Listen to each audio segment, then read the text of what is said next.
নমস্কার বন্ধুরা, SB academic সেন্টারের প্রত্যেকটা ছাত্রছাত্রীকে স্বাগত। আজকে একটা গুরুত্বপূর্ণ প্রশ্ন নিয়ে আলোচনা করা হবে। আমাকে একজন ছাত্র জিজ্ঞেস করেছে যে স্যার, ধর্মের জয় হয় না অধর্মের জয় হয়?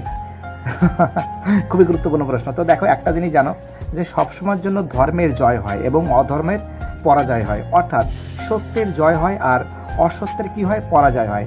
সত্যি কথা বলতে সত্যের পিছনে কিন্তু লোক সংখ্যা খুবই কম থাকে, অসত্যের পিছনে অর্থাৎ ধর্মের পিছনে কিন্তু লোক সংখ্যা খুবই কম থাকে, আর অধর্মের পিছনে লোক সংখ্যা কিন্তু বেশি থাকে। কিন্তু তা সত্ত্বেও কিন্তু ধর্মের জয় লাভ হয়, অর্থাৎ আমরা দেখতে পারি যে ধর্মের কিন্তু জয় নিশ্চিত। তো সেই জন্য আমি বলতে পারি, প্লিজ সঠিকভাবে চলো এবং ধর্মের পিছনে চলো, অধর্মের পিছনে চলো না। এবং কারণটা কি বলো তো, অধর্মের পরাজয় নিশ্চিত। Bye, tata.